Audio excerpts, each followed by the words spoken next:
자, 우리 앞뒤좌우로 한번 인사하실까요? 오늘도 행복한 주일 되십시오.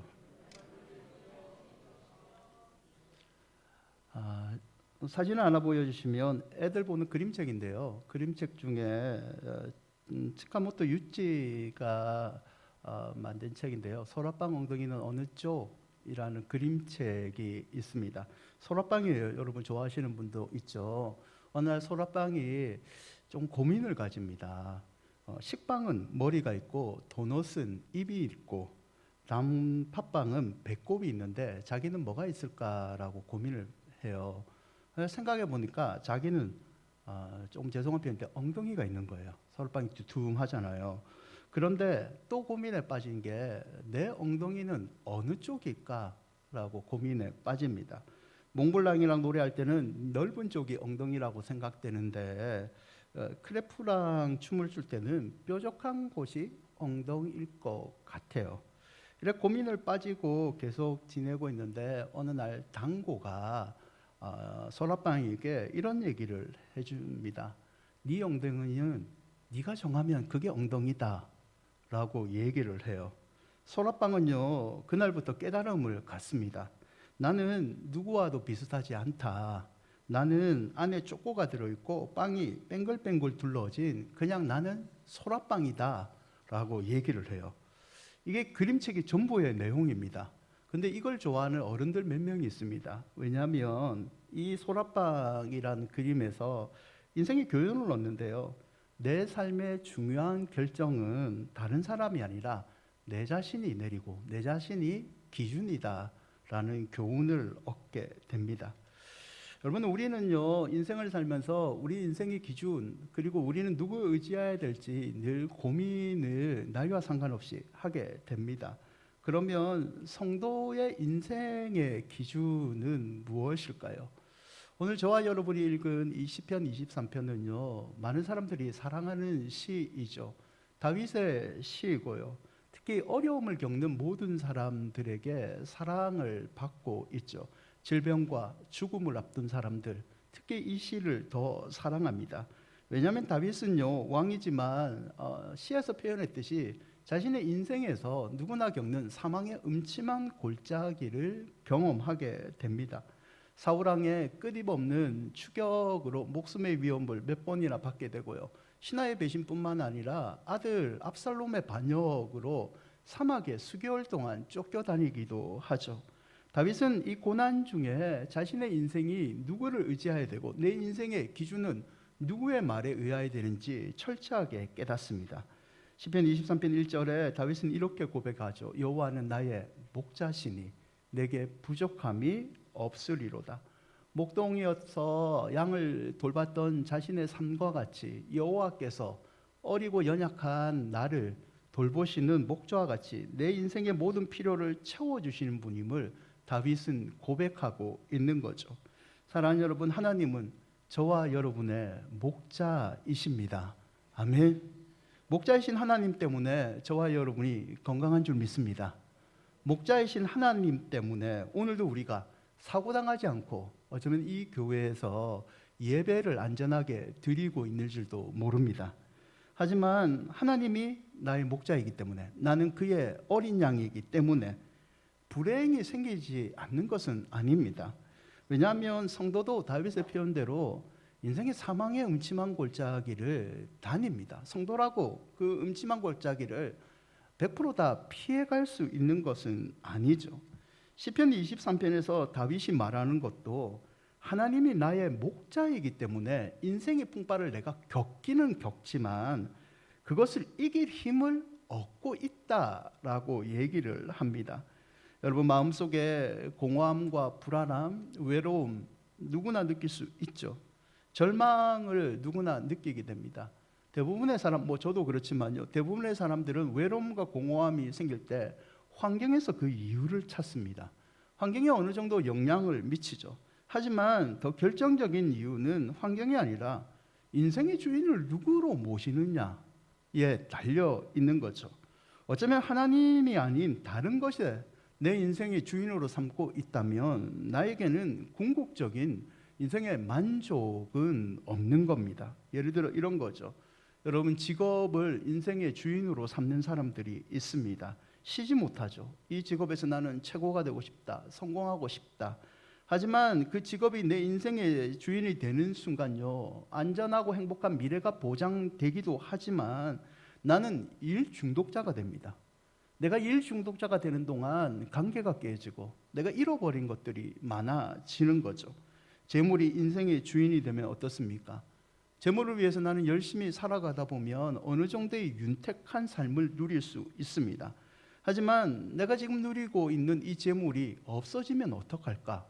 불안한 가운데 나는 잠 못 이루는 밤을 보내고 있는 거죠. 여러분, 사람이 인생의 주인이 된다면요, 우리에게 늘 실망감을 준다는 것은 우리는 몸소 깨닫고 있습니다.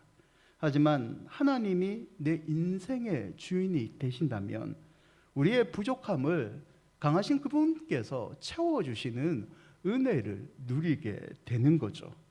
여러분, 여호와께서 여러분의 인생의 주인이 되시기를 바랍니다. 내가 하나님께서 인생의 주인이 돼서 나에게 사망의 음침한 골짜기가 없어지는 것이 아니라 사망의 인생의 음침한 골짜기가 내게 있을지라도 나는 부족함을 이기는 하나님 때문에 쉽게 넘어갈 수 있다는 말이죠. 오늘 말씀을 통하여 인생의 주인이신 하나님을 다시 한번 여러분 마음의 정중앙에 모시기를 축원드립니다. 하나님을 내 인생의 주인을 모시면요, 다윗은 몇 가지 축복이 우리에게 있다라고 얘기합니다. 그 첫째는요, 부족함이 없습니다. 여러분, 필립 켈러라는 사람이 양과 목자라는 책을 저술한 적이 있습니다. 이 책은 이 켈러가 실제로 8년 동안 목동의 생활을 하면서 양과 이 목자와의 관계를 하나님과 우리의 관계로 관찰해서 적은 책입니다. 책의 일부 중에서 켈러는 양이 눕지 않는 경우, 바닥에 누워 잠자지 않는 경우 몇 가지를 언급합니다. 양은요, 겁이 많습니다. 그래서 두려움에 벗어나지 않으면 절대 눕지 않는다고 합니다. 양은 집단 생활을 하는 동물이기 때문에 옆에서 싸움이 일어난다? 그럼 저 싸움이 나에게 번질까? 두려워서 눕지 않는다고 합니다. 파리와 기생충 때문에 양들은 눕지 않고요. 특히 양들은 식탐이 강합니다. 배가 부르지 않으면 눕지 않습니다. 그런데 2절을 보십시오. 2절에 다윗이 표현하기를 그가 하나님이 나를 푸른 불밭에 누이시며 라는 표현을 씁니다. 양이 풀밭에 누웠다는 거죠. 무슨 말입니까? 이 벌레 공격도 없고 옆에 싸움도 없고 먹을 것도 내가 충분히 먹었던 부족함이 없이 모든 것이 채워졌다라는 뜻입니다. 2절을 계속 보시면 푸른 불밭에 누우시며 쉴만한 물가로 우리를 인도하신다라고 얘기를 하죠. 여러분, 사막에서 물을 찾는 것은 중요합니다. 물이 부족하잖아요. 광야에서 얻을 수 있는 물은요, 갑자기 내리는 비, 빗물이 고인 바위 틈, 구멍 속의 물, 흔하지 않지만 남들이 애써 파놓은 우물을 주인 몰래 훔쳐 먹는 것, 그 경우 외에는 없습니다. 그런데 갑자기 급류가 휩쓸러 가면 광야의 계곡 뒤에 몇 군데 고인 깨끗한 물이 있습니다. 이 물이 다윗이 표현한 쉴만한 물가와 같은 물이죠. 목자는요, 이 쉴만한 물가의 위치를 어느 정도 예측해서 양들을 데리고 갑니다. 데리고 가서요, 목자는 맹수들도 이 물을 좋아하기 때문에 맹수들의 공격도 막고요. 그리고 양들은 물만 먹기 때문에 털에 물이 묻어서 익사할 가능성이 있기 때문에 지팡이로 늘 양을 보호해 줍니다. 여러분, 목자는요, 쉴만한 물가로 양들을 인도한 다음에 양들이 편히 누울 수 있는 모든 환경을 제시합니다. 이 모든 것은요, 부족함이 없게 만드는 목자의 양들을 향한 사랑이죠. 다윗은요, 목자의 이런 행동처럼 하나님께서도 우리의 부족한 부분을 능히 채워주시는 분이라고 얘기를 합니다. 여러분, 다윗은요, 하나님을 처음부터 믿은 사람이지만 왕이 되었을 때 하나님을 약간의 은혜를 잊어버린 사람입니다. 그는 부족함이 없는 인생을 산 사람이죠. 모든 사람들이 다윗을 존경합니다. 군사력도 강했고 정치적으로 성공한 사람이고 영토도 어느 정도 확장한 사람이죠. 하지만 그는 자신의 능력으로 살아줄 알은 모든 인생에서 어느 날 아들 압살롬이 반역을 일으킵니다. 광야로 쫓겨나게 되고요. 자기가 아꼈던 아들뿐만 아니라 측근의 신하들까지 자신을 배신하게 됩니다. 광야에서 모욕을 당하면서 누가 음식을 나에게 주지 않으면 굶어 죽어야 될 지경에 이르게 됩니다. 그때 다윗은 깨닫습니다. 이 시편의 노래로 자신의 그때 마음을 표현하기를, 지금까지 내가 부족함이 없이 살았던 것은 나의 노력이 아니라 하나님의 은혜였구나. 하나님께서 나를 쉴만한 물가로 인도해 주셨구나. 여러분, 시편 23편은요, 예전에도 한번 얘기했지만 다윗이 평온할 때 지은 시가 아닙니다. 그가 인생의 고난을 다시 한번 겪은 다음에 하나님의 은혜를 깨닫고 고백한 시가 이 시편 23편이죠. 사랑하는 여러분, 하나님께서 지금까지 저와 여러분을 쉴만한 물가로 인도해 주셨습니다. 하나님께서 앞으로도 여러분을 부족함 없이 이끌어 주실 줄 믿습니다. 우리가 하나님을 인생의 주인으로 계속 모시고 있다면 그분은 우리를 버리지 아니하시고 부족함 없는 삶으로 우리를 계속해서 인도해 주시는 분입니다.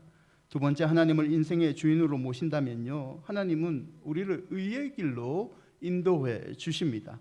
3절인데요. 3절을 함께 고백해 볼까요? 내 영혼을 소생시키시고. 양이란 동물은 여러분 고집이 좀 셉니다. 그래서 먹다가 지 맘대로 돌아다닐 때가 있습니다.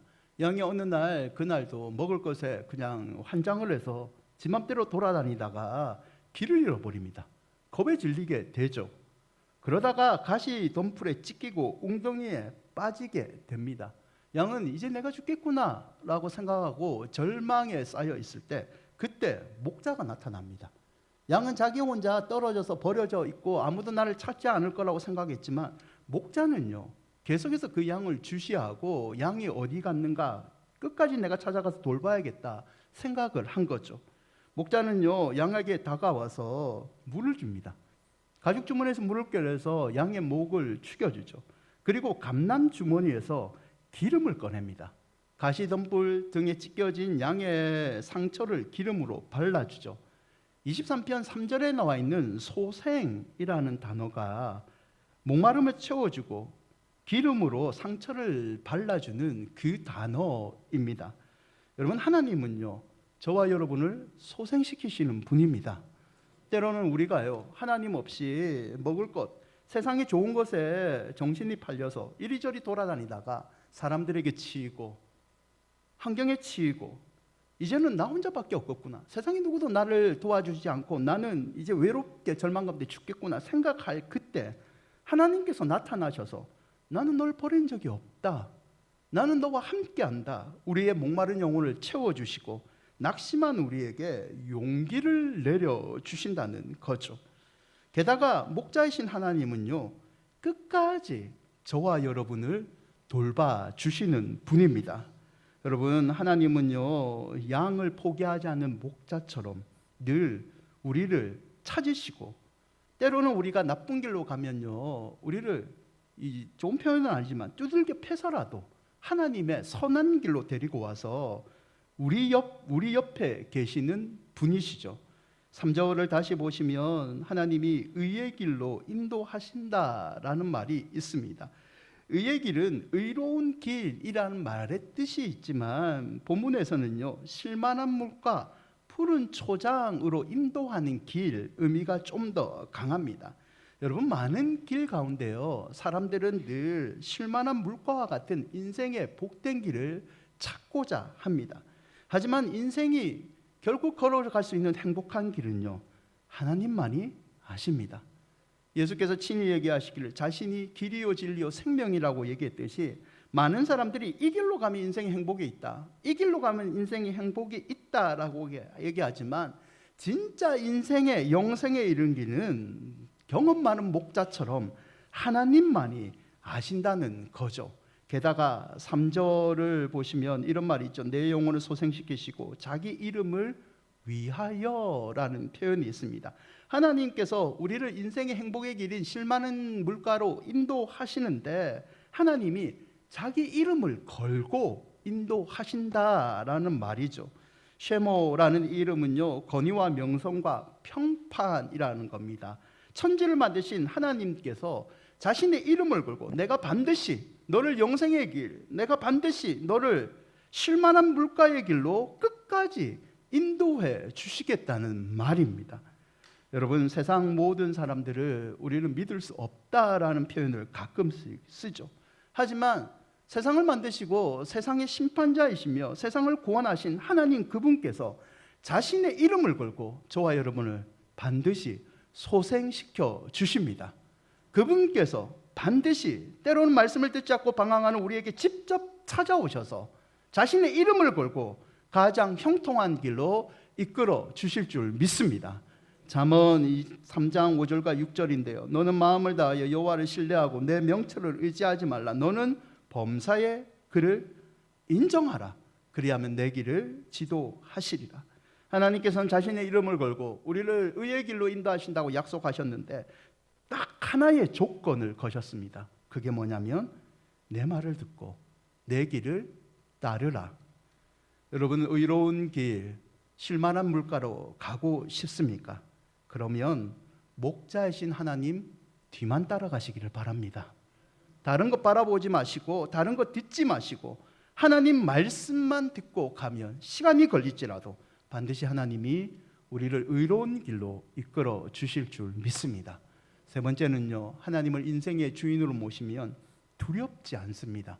4절인데요. 4절을 함께 읽어볼까요? 내가 사망의 음침한 골짜기로 다닐지라도 해를 두려워하지 않을 것은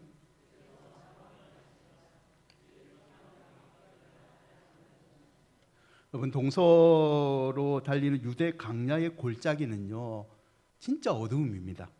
이게 골짜기 바깥과 내부가 이 차이가 있을 정도로 완벽하게 차단된 어두움이 존재하는 곳입니다. 그래서 사망의 음침한 골짜기는요 사람들이 가기를 두려워합니다. 그냥 저 골짜기 피해서 돌아가지라고 생각하죠.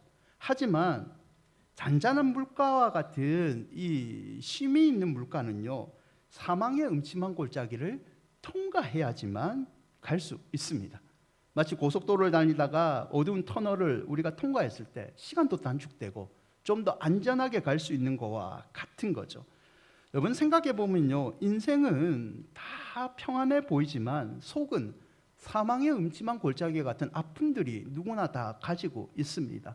저 집사님 보기에는 참 부럽다. 자녀들도 잘 되고 남편도 저를 잘해주고 재산도 어느 정도 가진 것 같은데 참 부럽다. 진짜 실만한 물가와 같은 푸른 초장에 누워서 사는 멋진 인생이구나 라고 생각하지만 막상 들어가 보면 재산도 자녀도 행복하지만 그 안에 남모를 상처를 갖고 있는 사람들이 많다는 거죠. 이 사망의 음침한 골짜기를 가진 인생들에게 다윗은 하나님께서 목자가 되어 주시는데 4절을 보시면 지팡이와 막대기로 우리의 안전을 지켜주시고 위로해 주신다라고 얘기를 합니다. 막대기는요 목자가 들고 가면 쇠가 박힌 70cm 정도의 막대기입니다. 맹수가 멀리 떨어져 위급할 때는요 목자는 이 막대기를 들고 맹수를 칩니다. 그리고 양을 보호하죠. 지팡이는요 끝이 구부러져 있습니다. 목자는 자기의 몸이 불편해서 지탱하기 위해서 지팡이를 사용하지 않습니다. 지팡이는 늘 거꾸로 들고 다녀요. 왜? 양이 절벽 아래 떨어지나 구덩이에 빠질 때는 이 지팡이를 양의 목에 걸어서 끌어올리는 데 사용합니다. 여러분, 사망의 음침한 골짜기가 있을지라도 결국 한 손에는 막대기를 드시고 한 손에는 지팡이를 드신 하나님께서 우리를 사망의 음침한 골짜기에서 사뿐하게 벗어나는 은혜를 주신다는 말이죠. 여러분, 5절에는 이런 표현이 있습니다. 기름에 내 머리를 부으셨나니라는 말이 있죠. 초원에는요 풀도 많지만 뱀도 많습니다. 이 뱀에게 물리면 양은 치명적인 이 상처를 입게 되죠. 초원에 독사가 많기 때문에요 독사는 이 양이 풀을 먹을 때 양의 코를 물어 버립니다. 그래서 목자는 이걸 방지하기 위해서 독사가 있는 구멍을 발견하면 그 구멍에 기름을 붓습니다. 뱀이 제일 싫어하는 게 기름이기 때문이죠. 또 양이 물리면 안 되니까 양의 코와 입 주변에 기름을 발라줍니다. 기름 냄새를 맡고 독사가 피해가도록 미리 막아주는 거죠. 여러분, 우리 인생에서 독사와 같이 우리를 쏘고 괴롭히는 두려움과 적들이 많습니다. 하지만 하나님을 주인으로 모신다면요, 하나님께서 미리 막아주시는 은혜를 베풀어 주십니다. 여러분이 원수들이 여러분을 둘러싸고 있어도 너무 두려워하지 마십시오. 여러분이 두려워하는 그 원수들보다 하나님이 더 강하십니다. 하나님이 능히 우리를 보호하십니다. 그래서 시편 23편 6절처럼 우리는 이런 고백을 할 수 있는 거죠. 함께 읽어볼까요? 내 평생에 선하심과 인자하심이 반드시 나를 따르리니 내가 여호와의 집에 영원히 살리로다. 저는 이 설교를 다시 한번 준비하면서 이 6절에 딱 두 단어에 참 은혜를 받았습니다. 뭐냐? 하나님께서 선하심과 인자하심으로 반드시 나를 지켜주십니다. 반드시 자신의 이름을 걸고 우리를 지켜주십니다. 그리고 우리가 하나님을 인생의 주인으로 모시면요, 6절은 그렇게 얘기하죠. 영원히 여호와의 집에서 산다. 한 번 그냥 평안의 집에서 사는 것이 아니라 하나님께서 천국 가는 그날까지 여러분을 지켜 보호해 주십니다. 여러분, 때로는요, 원수가 악한 것들이, 질병이, 관계가 나를 망가뜨릴 것 같은 두려움이 쌓일 때가 있습니다. 하지만 그때 하나님을 다시 한번 의지하면요, 하나님은 원수들 앞에서 상을 베푸시고 기름으로 여러분을 보호해 주십니다. 주의 막대기와 지팡이가 그 원수들을 다 물리치는 은혜를 베풀어 주실 줄 믿습니다. 사랑하는 여러분, 하나님은요, 우리를 결코 혼자 두신 적이 없습니다. 그리스도를 영접한 그 순간부터 하나님은 우리 옆에 계셔서 우리가 때론 하나님을 멀리 할지라도 능력으로 우리를 보호해 주시는 아버지라는 것을 잊지 마시기를 바랍니다. 시편 121편 5절과 8절인데요. 함께 고백해 볼까요? 여호와는 너를 지키시는 이시라. 여호와께서 내 오른쪽에서 내 그늘이 되시나니 낮에 해가 너를 상하게 하지 아니하며 밤의 달도 너를 해치지 아니하리로다. 여호와께서 너를 지켜 모든 환난을 면하게 하시며 또 내 영혼을 지키시로다. 여호와께서 너의 출입을 지금부터 영원까지 지키시리로다. 여러분, 때론 하나님께서 나를 도와주고 있는지 도와주지 않는지 잘 알지 못할 때가 있습니다. 언제 도와주시고 언제 안 도와주시는지 구별을 못할 수 있습니다. 그러나 그때에도 변하지 않는 진리 하나는요, 하나님께서는 나를 사랑하시고 나를 보호하고 계신다는 겁니다. 시편 3편 6절인데요. 천만인이 나를 애워싼다 진친다 하여도 나는 두려워하지 아니하리로다. 여러분, 다음 한 주간 이 믿음의 고백으로 사시기를 축원드립니다. 여러분을 두렵게 하는 모든 것이 여러분을 둘러쌀지라도 여러분은 두려워하지 마십시오. 하나님이 여러분 편이 되어 주십니다. 말씀을 맺고자 합니다. 예수원을 만든 대천덕 신부님이 있어요. 성공의 신부님인데요. 대천덕 신부님의 일화입니다. 대천덕 신부님이 항해사로 일을 할 때가 있었습니다. 이분이 항해사로 일할 때 하루는 뉴욕에 가게 되었대요. 배가 입항을 할 때는 도선사가 모든 것을 주관합니다.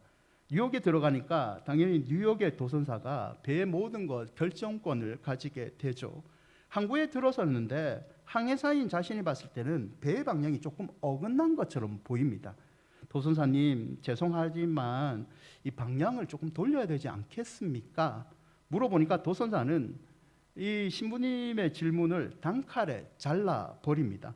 다른 지시가 내리기 전까지 그대로 가십시오. 점점 항구와 어긋난 배를 보니까 불안감이, 자기는 항해사니까 엄습해 옵니다. 불안함이 계속 쌓일 때 갑자기 도선사가 소리를 칩니다. 왼쪽으로 배를 왼쪽으로 돌리라는 말이죠. 그리고 배는 왼쪽으로 돌린 다음에 무사히 입항을 하게 됩니다. 배가 항구에 들어온 다음에 좀 더 자세히 보니까 그때 왼쪽으로 틀지 않았다면 암초에 부딪혀서 배는 파선을 했을 겁니다. 도선사는 사람들이 불안해질 때 이미 암초가 어디 있는지, 배가 어느 방향으로 틀지를 알고 있었던 거죠. 후에 대천석 신부님은 하나님께 인생의 진로를 기도할 때 종종 이런 음성을 들었다고 합니다. 다른 지시를 내리기 전까지는 믿음으로 지금 그대로 가라. 여러분, 우리는 매일 하나님의 인도를 받기 원합니다. 저도 받기 원하고 여러분도 받기 원하죠. 여러분 자녀들, 손주들이 하나님 말씀대로 살아가기를 원합니다. 그러나 때로는 하나님이 구체적으로 말씀을 안 하실 때 우리는 조급해합니다. 조급해하는 우리에게 하나님은 이런 음성을 들려주시죠. 지금 가는 길이 맞다. 믿음으로 나를 믿고 끝까지 나의 말을 들으라. 여러분, 목자이신 하나님의 인생의 주인으로 모셨다면요, 별 말씀이 없다고 조급해하지 마십시오. 오늘 내게 주어진 일에 그냥 하나님 믿고 최선을 다하십시오. 그 일을 충성과 온유와 기도로 감당한다면 하나님은 또 우리에게 이런 말씀을 하실 겁니다. 믿음으로 잘 가고 있다. 내가 너를 끝까지 지켜주겠다. 사랑하는 여러분, 믿음으로 산다는 것은요, 끝까지 하나님 따라가는 겁니다. 다른 말 듣지 않고 하나님 뒤따라가는 것, 하나님 말씀만 쫓는 것, 그게 믿음으로 사는 것입니다. 시편 34편 8절과 10절인데요. 마지막으로 함께 고백해 볼까요? 너희는 여호와의 선하심을 맛보아 알지어다. 그에게 피하는 자는 복이 있도다. 너희 성도들아, 여호와를 경외하라. 그를 경외하는 자에게는 부족함이 없도다. 젊은 사자는 궁핍하여 주릴지라도 여호와를 찾는 모든 좋은 것에 부족함이 없으리로다. 아무쪼록 인생 주인이신 하나님으로 인해 다음 한 주간도 부족함이 없는 실마 물가와 같은 인생을 사시기를 주의 이름으로 축원드립니다. 우리 찬양하실까요?